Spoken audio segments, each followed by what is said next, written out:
오늘 아침 병원 복도를 걷다가 한 할머니의 대화를 우연히 듣게 되었습니다. 얘가 겨우 55인데 벌써 떠나다니. 그 할머니의 떨리는 목소리 속에는 말로 다할 수 없는 슬픔이 담겨 있었습니다. 요즘 주변을 둘러보면 참으로 안타까운 소식들이 많이 들려옵니다. 예전 같으면 80, 90까지 건강하게 사셨을 분들이 50대, 60대에 갑자기 몸을 못 가누게 되거나 세상을 떠나는 일이 빈번해졌습니다. 과연 무엇이 이런 일들을 만들어내고 있는 걸까요? 부처님께서는 이미 2500년 전에 이런 현상들에 대해 말씀해 주셨습니다. 우리가 평상시에 어떤 마음을 갖고 어떤 생활을 하느냐에 따라 수명이 달라진다고 하셨지요. 법우님들, 혹시 이런 경험 없으십니까? 매일 스마트폰만 보면서 하루를 보내고 밤늦게까지 잠을 이루지 못하고 화가 나면 참지 못하고 폭발하고 온종일 걱정과 불안 속에서 살아가는 모습 말입니다. 이런 생활이 반복되면서도 괜찮겠지, 아직 젊은데 하며 자신을 위로하고 계시지는 않습니까? 하지만 부처님의 가르침을 통해 보면 이런 생활 습관들이 바로 우리 생명을 갉아먹는 독과 같다는 것을 알 수 있습니다. 오늘은 부처님께서 경전을 통해 경고하신 일찍 죽는 사람들의 생활 습관 4가지에 대해 말씀드리고자 합니다. 이 4가지만 제대로 알고 실천하신다면 보살님들의 삶이 훨씬 건강하고 평안해질 것입니다. 그리고 무엇보다 부처님께서 원하시는 참된 수행자의 길로 들어서실 수 있을 것입니다.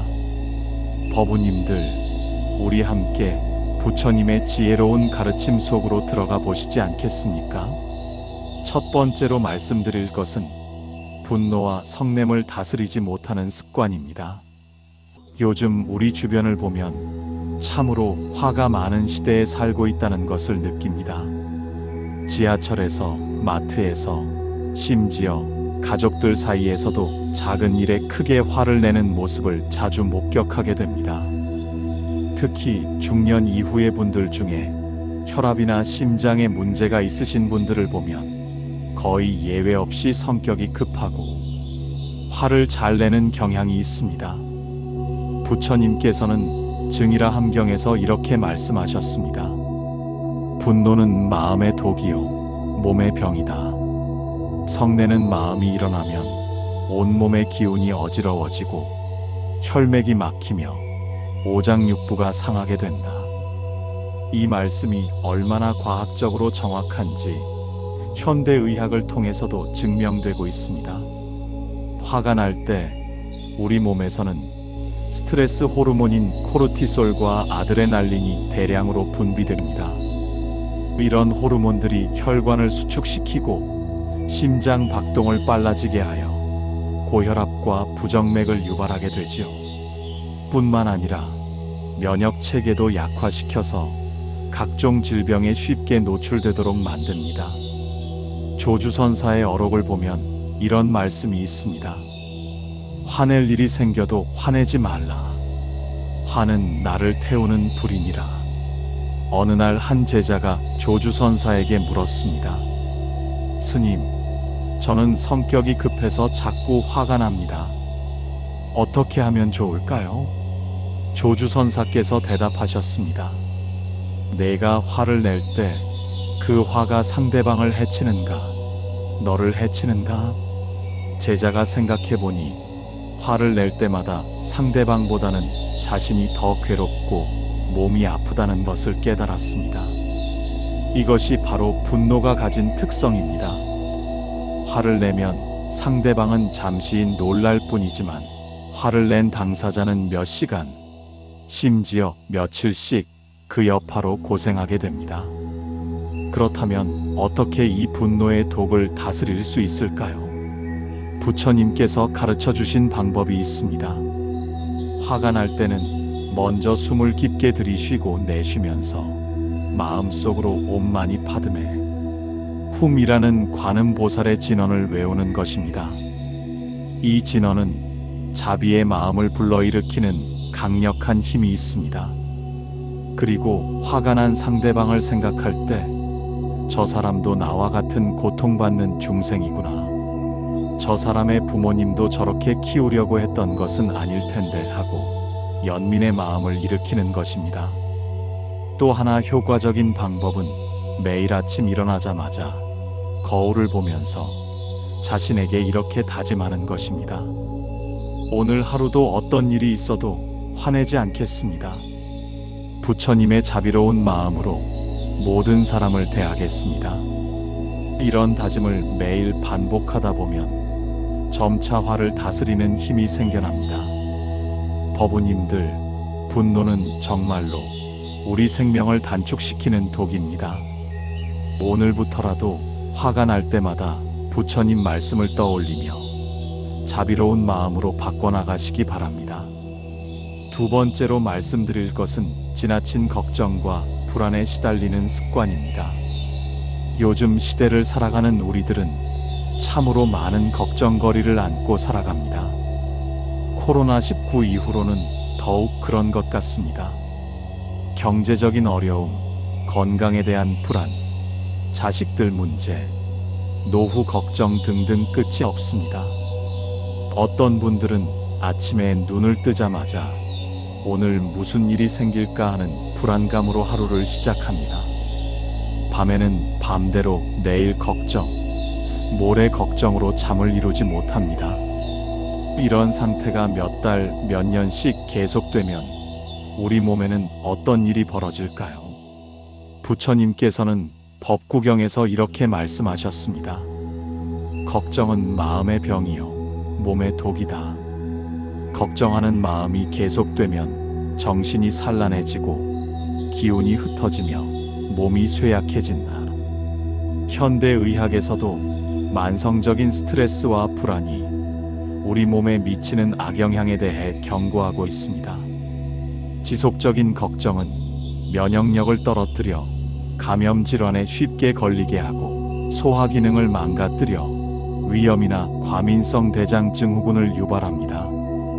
또한 수면의 질을 떨어뜨려 만성 피로에 시달리게 하고 심하면 우울증이나 공황장애까지 이어질 수 있습니다. 원효대사의 일화를 보면 이런 이야기가 있습니다. 어느 날 원효대사께서 길을 가시다가 한 농부가 논에서 근심에 찬 얼굴로 앉아 있는 것을 보셨습니다. 무엇 때문에 그렇게 걱정이 많으십니까? 하고 물으시니 농부가 대답했습니다. 올해 비가 너무 적게 와서 농사가 잘 안 될 것 같습니다. 그러면 우리 가족이 겨울을 어떻게 날지 걱정이 됩니다. 원효대사께서 말씀하셨습니다. 그 걱정이 비를 오게 할 수 있습니까? 아닙니다. 그 걱정이 농사를 잘 되게 할 수 있습니까? 아닙니다. 그렇다면 그 걱정은 무엇을 위한 것입니까? 농부는 순간 깨달았습니다. 걱정한다고 해서 상황이 나아지는 것도 아니고 오히려 걱정으로 인해 몸과 마음만 상하고 있다는 것을 말입니다. 원효대사께서 다시 말씀하셨습니다. 할 수 있는 일은 최선을 다하고 할 수 없는 일은 부처님께 맡기십시오. 걱정은 현재를 망치는 독일 뿐입니다. 불자님들, 우리는 왜 걱정을 할까요? 대부분의 걱정은 아직 일어나지도 않은 미래의 일들 때문입니다. 그것도 실제로는 일어나지 않을 가능성이 더 높은 일들 말입니다. 통계를 보면 우리가 걱정하는 일의 95%는 실제로 일어나지 않는다고 합니다. 그런데 우리는 그 5%의 가능성 때문에 95%의 현재를 망치고 있는 것입니다. 부처님께서 가르쳐 주신 걱정을 다스리는 방법이 있습니다. 첫째, 지금 이 순간에 집중하는 것입니다. 걱정이 일어날 때마다 지금 여기에서 내가 할 수 있는 일은 무엇인가 하고 자문해 보십시오. 할 수 있는 일이 있다면 즉시 그 일을 하고 할 수 없는 일이라면 내려놓으십시오. 둘째, 호흡 명상을 하는 것입니다. 걱정이 머릿속을 맴돌 때는 조용한 곳에 앉아서 호흡에만 집중해 보십시오. 들숨을 쉬면서 불하고 마음속으로 염하고 날숨을 쉬면서 철하고 염하십시오. 이렇게 부처 하면서 호흡에 집중하다 보면 걱정스러운 마음이 차츰 가라앉게 됩니다. 셋째, 감사의 마음을 기르는 것입니다. 매일 밤 잠자리에 들기 전에 오늘 하루 감사한 일 3가지를 떠올려 보십시오. 아침에 건강하게 눈을 뜬 것, 따뜻한 밥을 먹을 수 있었던 것, 사랑하는 가족이 있다는 것 등등 작은 것이라도 좋습니다. 감사의 마음이 일어나면 걱정과 불안은 자연스럽게 사라집니다. 보살님들, 걱정은 우리 수명을 갉아먹는 독입니다. 오늘부터 부처님께서 가르쳐 주신 방법으로 걱정을 다스려 나가시기 바랍니다. 3번째로 말씀드릴 것은 과도한 욕심과 집착에 빠지는 습관입니다. 현대 사회를 살아가다 보면 끊임없이 더 많은 것을 원하게 되는 것 같습니다. 더 좋은 집, 더 비싼 차, 더 많은 돈, 더 높은 지위, 더 나은 외모 등등 욕망은 끝이 없습니다. 특히 요즘은 SNS를 통해 남들의 삶을 자주 보게 되면서 비교 의식도 더 강해졌습니다. 저 사람은 저런 것도 가지고 있는데 나는 왜 이것밖에 없을까 하는 마음이 계속 들면서 만족할 줄 모르게 됩니다. 이런 욕심과 집착이 우리 건강에 어떤 영향을 미칠까요? 부처님께서는 대반열반경에서 이렇게 말씀하셨습니다. 욕심은 불과 같아서 모든 것을 태워버린다.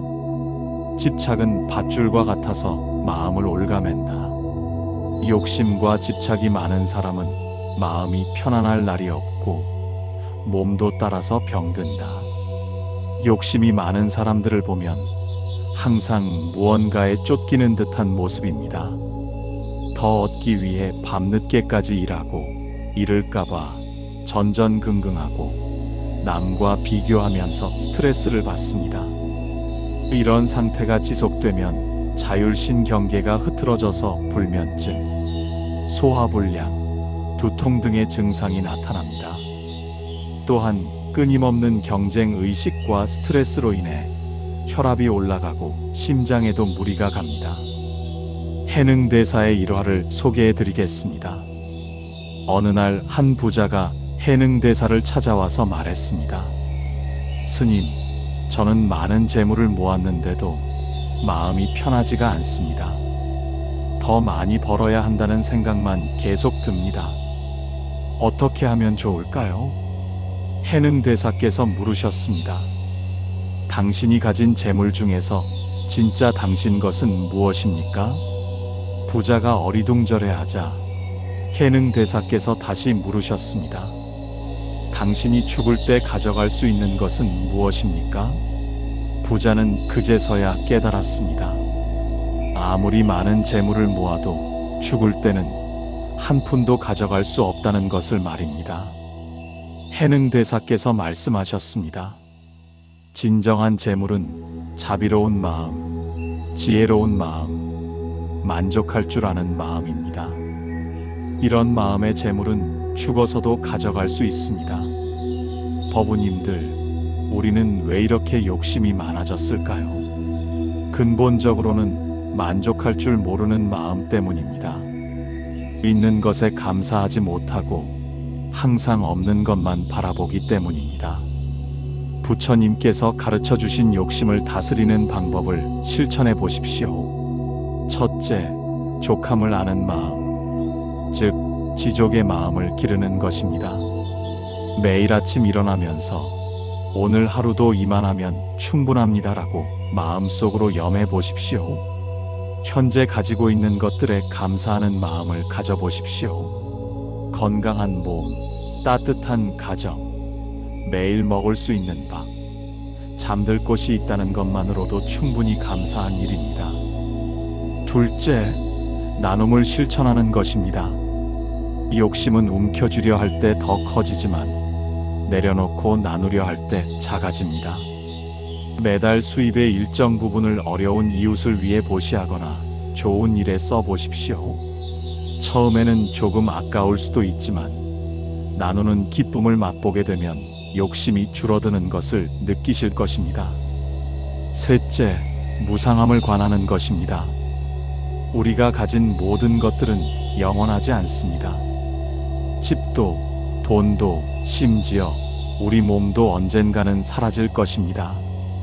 이런 무상함을 깊이 관찰하다 보면 집착하는 마음이 자연스럽게 줄어들게 됩니다. 부처님께서는 모든 것은 변한다. 변하지 않는 것에만 집착하지 말라고 하셨습니다. 변하지 않는 것은 바로 우리의 불성, 즉 부처가 될 수 있는 가능성입니다. 불자님들, 욕심과 집착은 우리 마음을 병들게 하고 몸을 상하게 하는 독입니다. 오늘부터 족함을 알고 나누며 무상함을 관하는 마음으로 살아가시기 바랍니다. 네 번째로 말씀드릴 것은 불규칙한 생활과 몸을 함부로 다루는 습관입니다. 요즘 사람들의 생활 패턴을 보면 참으로 우려스러운 점이 많습니다. 밤늦게까지 스마트폰을 보면서 잠을 제대로 자지 않고 끼니를 거르거나 인스턴트 음식으로 대충 때우고 운동은 전혀 하지 않으면서 하루 종일 앉아서만 생활합니다.